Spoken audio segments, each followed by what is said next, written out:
Bonsoir, bien-aimés frères et sœurs. Toujours avec le messager du soir.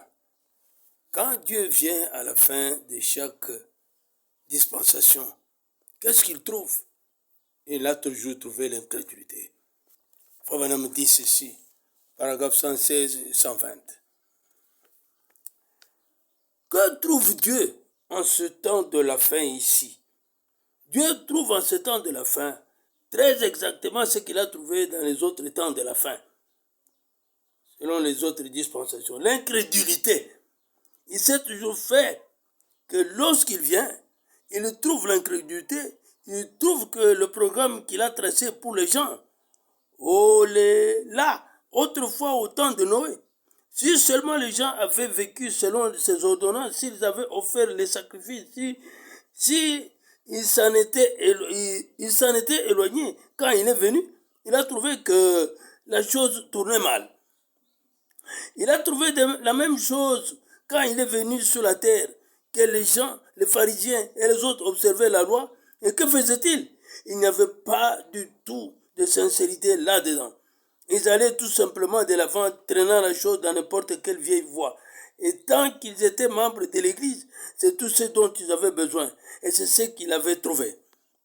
Et c'est ce qu'il a encore trouvé ici, au temps du prophète du temps de la fin. Il trouve la même chose. Les gens ne changent pas. Si donc il a envoyé son programme et que les gens n'ont pas cru, c'est là-bas, et qu'ils ont péri, et que ceux qui ont cru sont restés, ont survécu à ces deux occasions. Il doit en être de même en ce temps-ci. Il doit en être de même, non pas... Cela a toujours été un combat pour le messager de se séparer l'ancien du nouveau.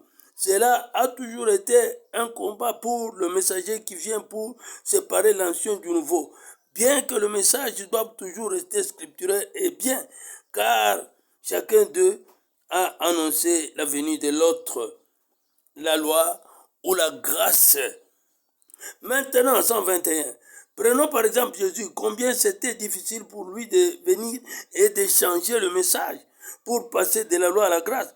Pourtant, la Bible annonçait qu'il en serait ainsi. Le Messie viendra et le sacrifice perpétuel sera ôté. Et nous savons bien que le prophète avait prophétisé là-dessus. Quelle chose glorieuse c'était pour lui de faire cela. Et nous voyons qu'il l'a fait. Et il l'a fait parce que les Écritures le disaient. Oh, mes frères, ce n'était absolument pas d'accord avec